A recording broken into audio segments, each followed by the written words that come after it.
Welcome to Outside the Ring. I'm here with Mr. Shammy Snapshot and our guest, Mr. Joseph Ira Credit, the Facts. BIG of the 313 and your new SCW World Heavyweight Champion. Yes, sir. So how you doing, bro? Man, life be lifing, but we gotta persevere. We do what we do. Mm-hmm. You know better than most. So we out here. For sure. Well, my thing is how does it feel to be the champion? Like after, you kind of been, you got Jonte's back, but then, he had his title run and then it comes and you get that opportunity, you capitalize. So how does it feel to hold gold? Man, it's it's still kind of surreal. It's been a minute now.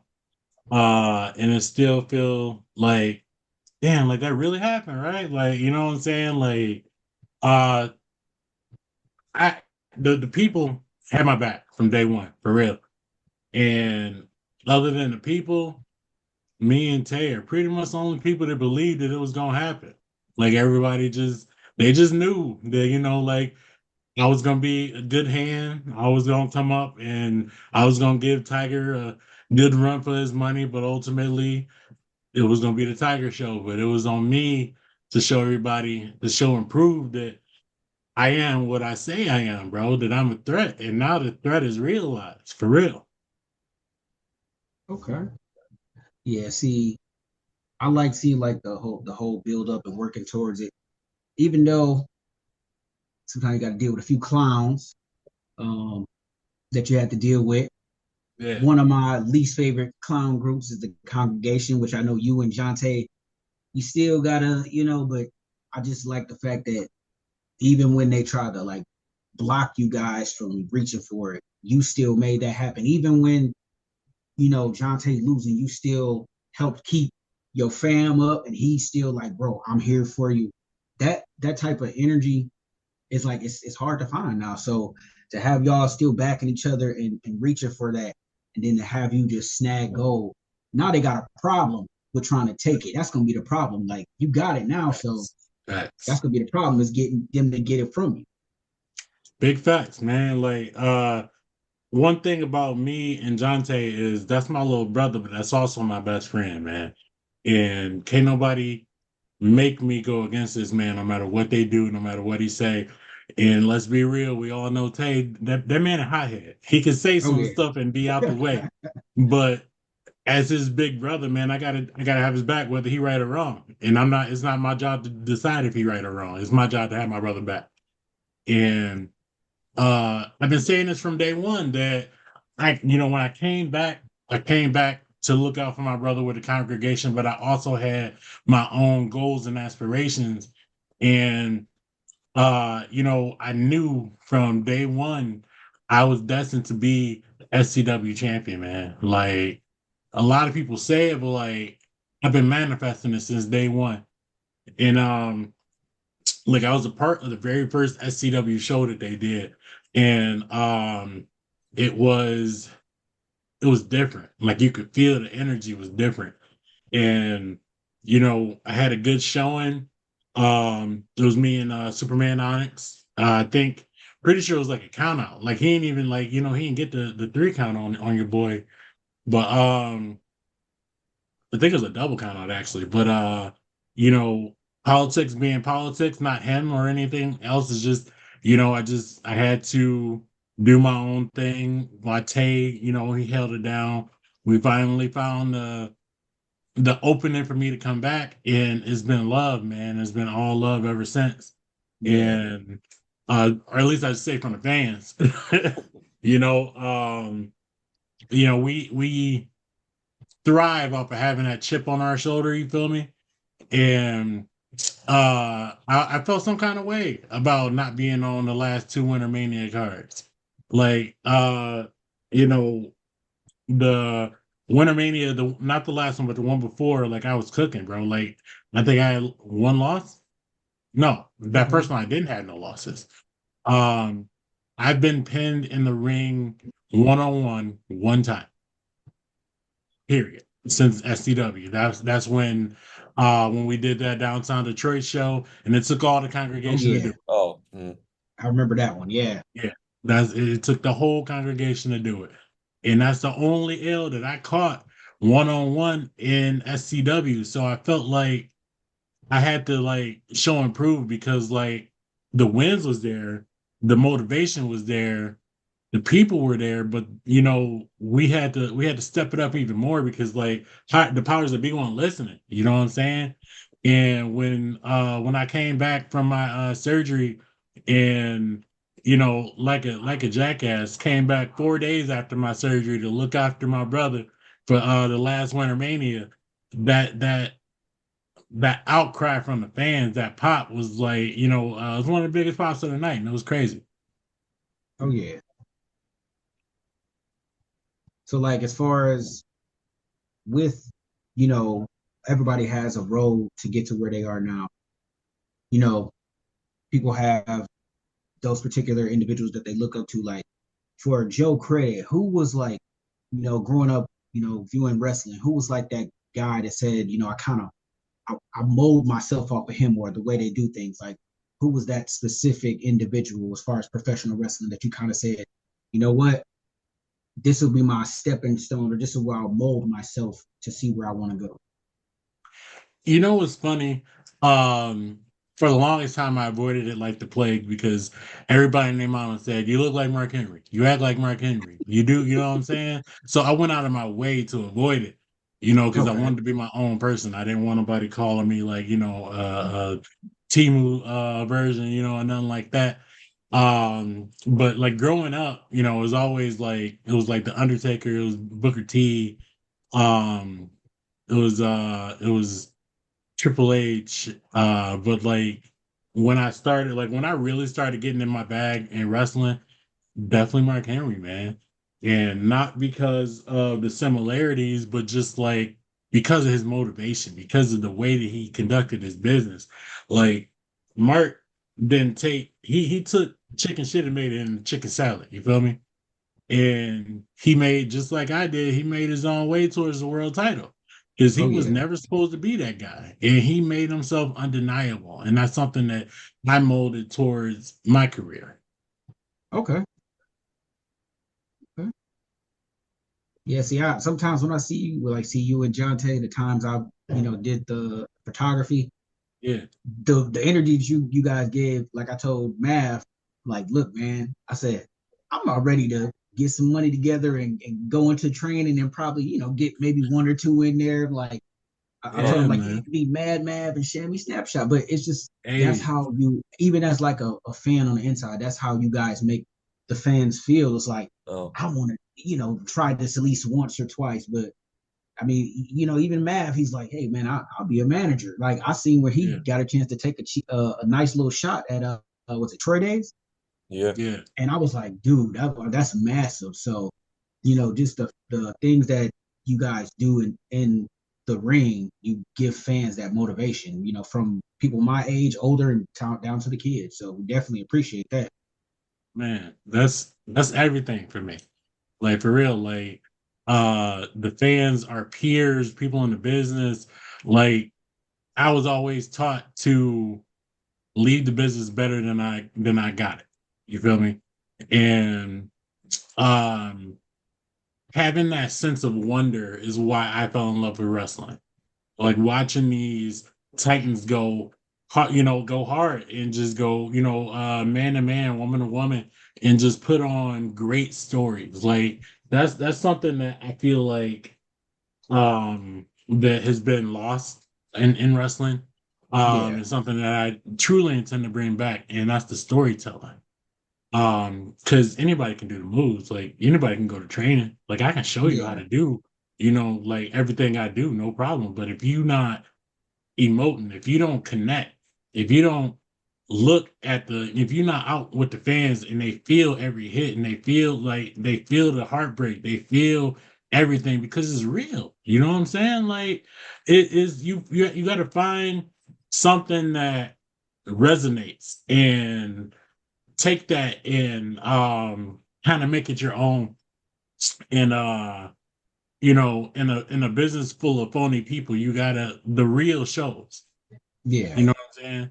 So and I think that's something that Tay and I do expertly well is that everybody knows when you talking to Tay, you talking to Joe, you talking to us in the ring, you talking to us at home, you talking to us in the back, we the same person, period. Like yeah, we're not playing no character. This is who we are.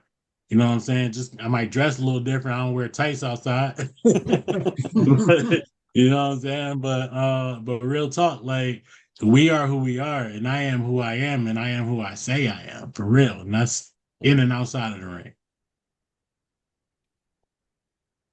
For sure. And I want to go back. You were talking about Winter Mania, Shammy Snapshot brought up the congregation. Yeah. I want to ask what you thought, or yeah, what you thought about what happened for Winter Mania, or at Winter Mania Aftermath with Brandon Hudson. Man, Brandon Hudson is Brandon Hudson's a snake, bro. Like real talk. Like Brandon came in super humble, super respectful, shaking hands and watching all the matches and just really wanted to be a part of it. And for it to come out that it was he had an ulterior motive the whole time. It was crazy. Um, you know, Tay and I kind of not that we took him under our wing or anything, but we definitely looked out for him from day one. Hmm. Whenever he had issues with Unc, like we went straight in and we did what we had to do. And for him to basically spit in our face like that was real disrespectful. And like the old heads like to say it's a receipt coming. Nah, it's an ass whooping coming for real. So he he can have fun with his little Timu ragabonds that he got around with him, but that's coming real soon. Real soon. For sure.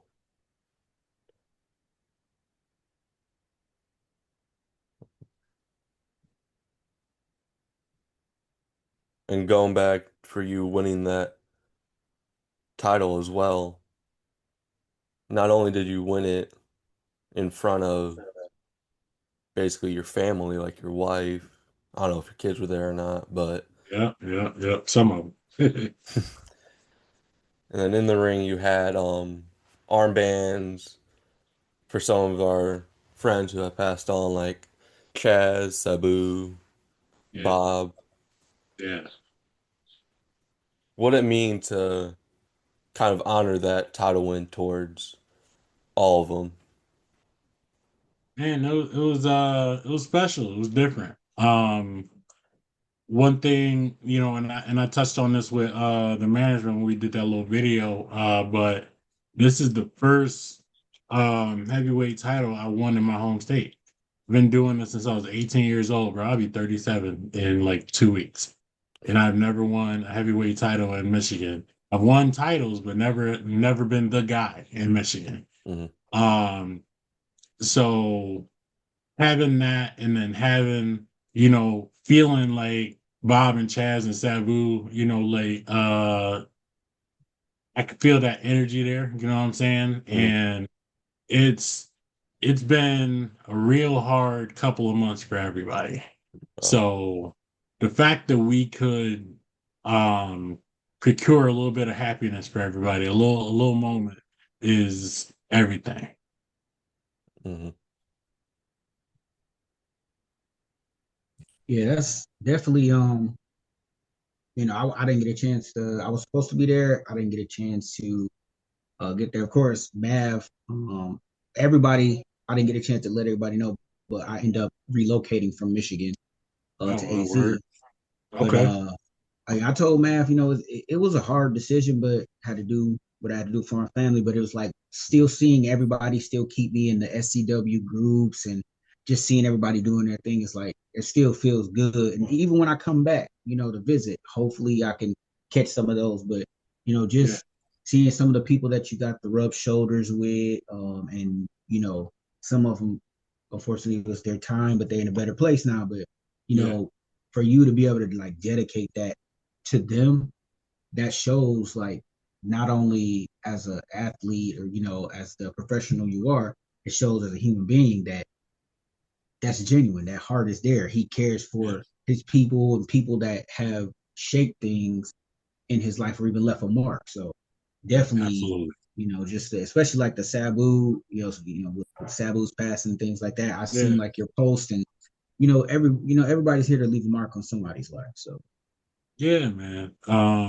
It's crazy because like all three of them definitely had a mark on my life in their own ways.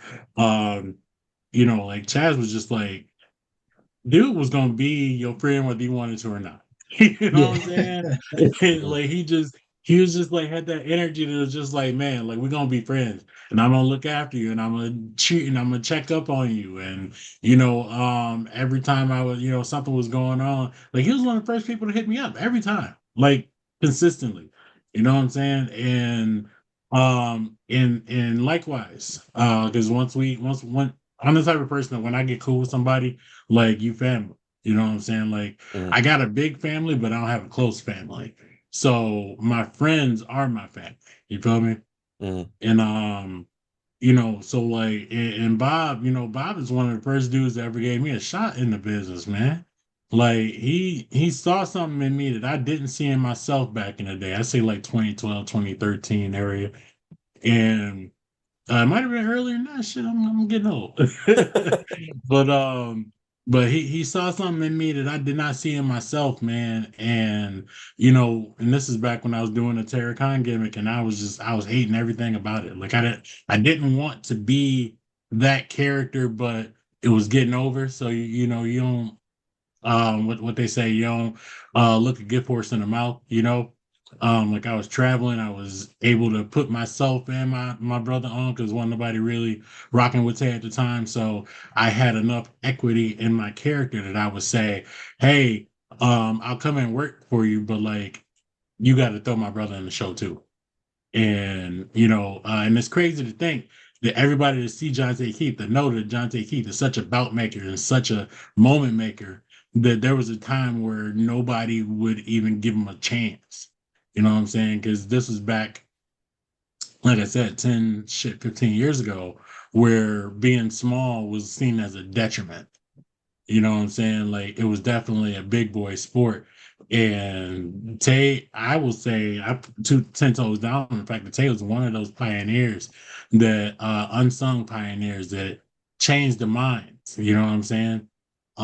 You can go back through his catalog and see matches with some of the greats, and he just made them look like $1 million. And that's just and his lore kind of grew from there.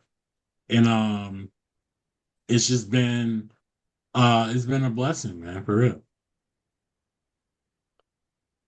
Going back to what you were saying about Chaz and checking up on everyone, and kind of like how you put in your Facebook post about him checking up on me. He was one of the first to check up on me after I had my surgery. Him and Yeah, Glenn, some of the first, and they came almost. I think there's only one or two of the days I was in the hospital they didn't come.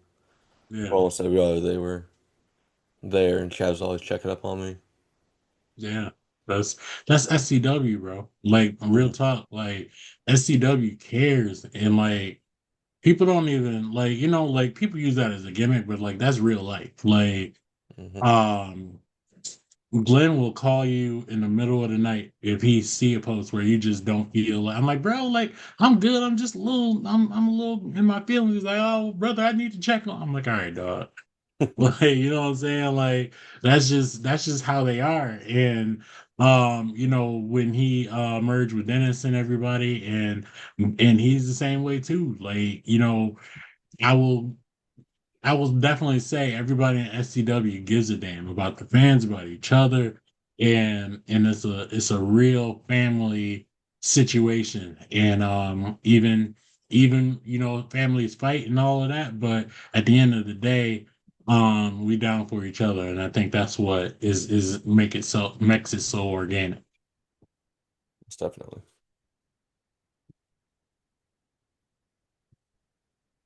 Anything you want to add on, Shammy? Or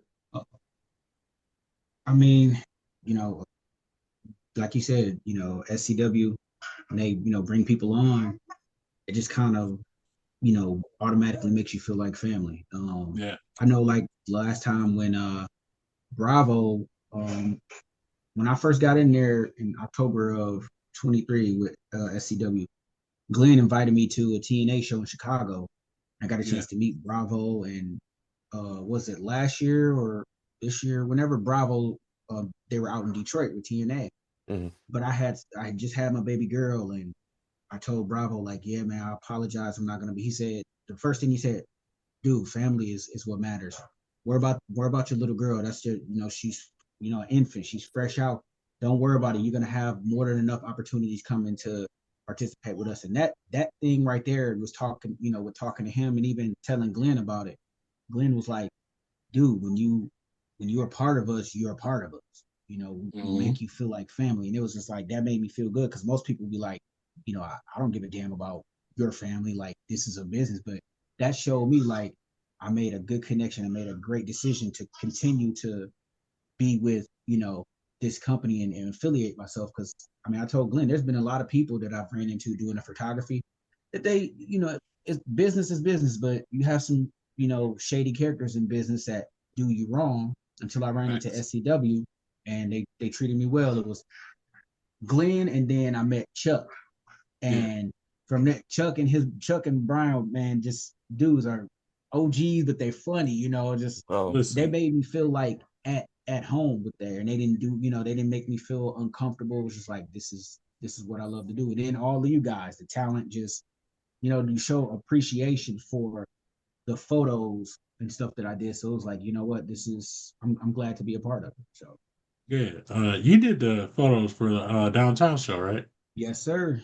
Yeah, like people don't understand like videos are good. I love me a video, but photos are so important. They capture moments, man.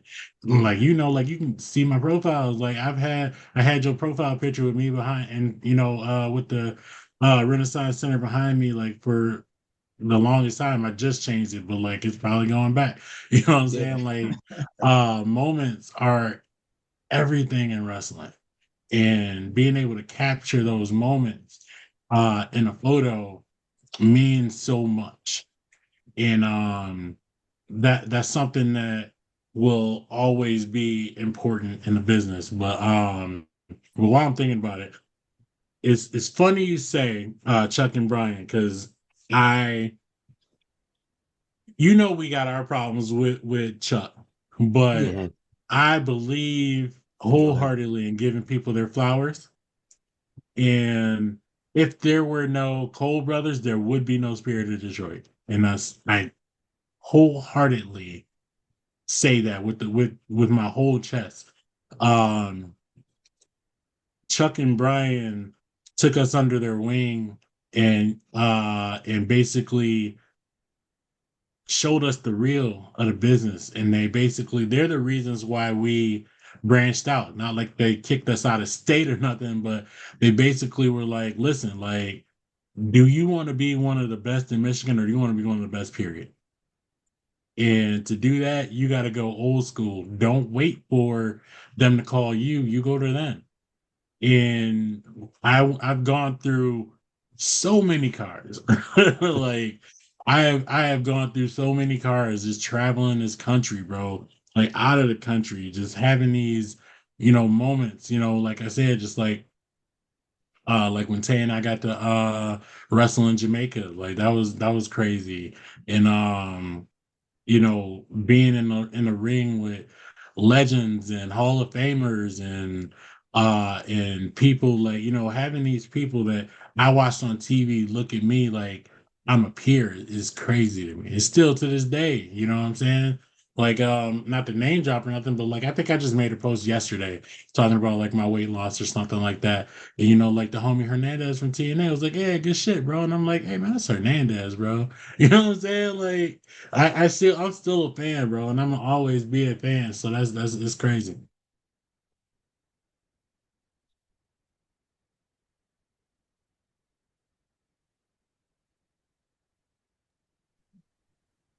I kind of want to add on to what you and Shammy both said about appreciating photographers Yeah. because, like you said, videos are good, but photos mean more to Hmm.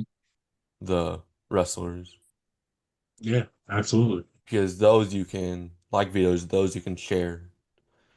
It could really help you get out there and help put spotlight on the photographer's work as well, Hmm. Yep. Absolutely. and it kind of get the wrestler out there more, just like almost any platforming, whether it's like podcasts like this, photography, videos, don't matter. It's always someone may not have heard of you, but seeing like photos, interviews, Mhm. stuff like that can really help get you out there, kind of spread you Yeah. more. Yeah. Yeah. Media is everything in today's world, man. Like, we are definitely a media driven business these days. So if it's not on social media, it never happens. It's like straight up, you know?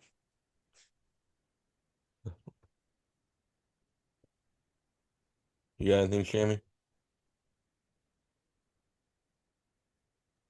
I mean, nah, I mean, like he pretty much hit it on the nose. Like, just being able to do certain things. Everybody has their craft, and they're trying to be the best at it. You have other people in those lanes, but it's what you do that makes you stand out from those people Hmm. that's gonna get you noticed. So, like you're doing your podcast, and you got outside the ring, but let's just real outside of the ring, you have your life, which is a story within itself. Like I told you before, you're a strong person, and at the age you are, you've been through a lot that some people haven't, and you're still strong. And that's one thing that I told you, like, yeah, this is little bro, because he's pushing through. You have your days where you're down. Everybody has those days, but you motivation because you keep having us to push through that because you're pushing through. Facts.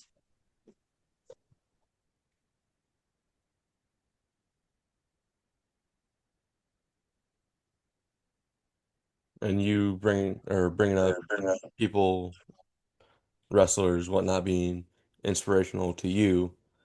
There may be wrestlers either currently in the business that have been doing it for X amount of years, or people looking to get into business that you inspire as well.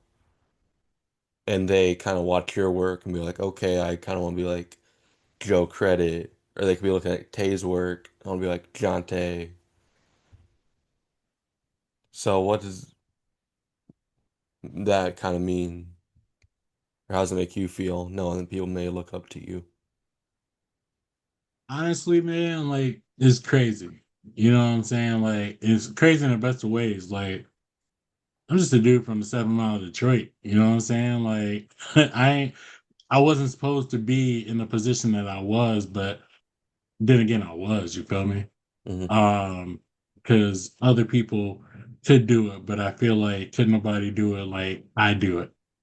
And I say that with all humbleness, but I mean that like one thing and obviously because when you talk about me you always talk about Tay in the same vein because we like this, we go back like RoboCop's hairline, but like Shammy got it, but yeah, like real talk, like we nobody expected this from us. Nobody expected us to be anything or to go anywhere. They saw a flash in the pan. They saw two dudes who were just wild. And it wasn't that we were wild, man. It was just like we had a lot to prove because we didn't do it the way that everybody else did. And no offense to anybody that goes up or who came up through that system, Michigan Indies, House of Truth, all of that. Well, I know they got the new name and all that now, but you know what I'm saying? Like, we didn't go through the proper training. We did it old school. And like like I was saying, like with Sabu, like the way that we did it was I traveled with Sabu, and before and after shows, he showed me stuff. He would get me on shows, and he ain't had to do that. I ain't pay him. You feel me? Hmm. Like, don't nobody really do that no more. But he saw something in me, and once again, he saw just like Bob. He saw something in me that I didn't see in myself, and like if you know professional wrestling, you know Sabu. There ain't a human on this planet that has watched a professional wrestling show who don't know who Sabu is. And for him to take his time out and to take me under his wing and to take me to shows and travel with me and break bread with your boy, like it's crazy. You know what I'm saying? So like I absolutely want to be able to be that for somebody else. And I try to help the young talent as much as humanly possible. Um, like I always tell people I'm one message away, bro. Like if I got time, I'm gonna help in any way that you need it. And so this was not discussed, um this was not confirmed by anybody. So this is me talking to you, Mav, right now. So we know that we don't have a date yet, but we're going to have that date hopefully within a few days. We know from the last show we decided we're going to do a benefit show for my wife, Yeah. who has cancer. But like I said about looking out for your people and Hmm. making moments. I want to make another moment, man. So if it's cool with you, I don't know what I'm doing. I don't know what's happening, but during that show, what you think about coming out with your boy and being my manager? I'd be honored. For sure. Let's do it. Like I said, I don't know what we're gonna do. We might pull one and see if we can get the band back together, get Spirit of Detroit together, man. Oh, So let's do it, bro. We can get you in and make some more moments. You feel me? absolutely. All right, let's do it. Well, with that, that's all I got. Anything you wanna last minute questions or whatnot? You got Shammy? No, not at the moment. I mean, we pretty much got everything down packed. Just I'm gonna try. I can't wait to get back going so I can come up and visit and hit a few Hmm. shows. I know John Tay was looking for me to come out and do do my music. It was one of my Yeah, songs I sent him. He liked it. He wanted me to come out and walk out with him. So I mean, I'm not gonna. It's not impossible. I'm just gonna manifest and say it'll happen. I'm Hmm. that's hoping this year it'll happen. For that's sure. it right there. Make it happen. And talking about music, man, the crowd really gets into yours. You can hear the entire crowd start singing your music. Yeah, man. Like it's part nostalgia, part just me and like because I've used different music over the years, but like for the longest I used Outstanding by the Gap Band. And I love that song, don't get me wrong, but like felt like it was a time to like to step it up, you know what I'm saying? Hmm. After doing some soul searching, I decided to go heavy on the BIG. And one and side note, I don't know if nobody really knows this, but like where I came up with the BIG, the 313 moniker is basically like my answer to Tay because everybody used to treat us like Big and Pop. So like that's kind of where how that came up. That it was like the BIG the 313 Biggie Hmm. Smalls, you feel me? So and finding like I obviously, Manny Fresh is one of the best producers on the planet and one of the best beat makers on the planet. And it never even dawned to me to even think about using it as a interest music. So like when I was going through and I'm like, man, like I know I need something different, but I don't know what. And like I was cracking open my old games. And Midnight Club Dub Edition came out, bro. And I was driving the car through downtown Detroit and it came on and I was like, God, man, sit right here, bro. Like, you know what I'm saying? And instantly, like, it just resonated. Like like your music is everything. And Mhm. especially in today's wrestling, like you got especially for people who don't know who you are, like that, say for instance, I'm going somewhere new, like that instantly puts them in the mind frame of my mind frame, where I'm going, like what I'm doing, what I'm about. And I feel like Manny Fresh Real Big kind of like encapsulates that for sure. Of Sure. With that, that's all I got. Thank you for your time. course, man, we appreciate you always. Always.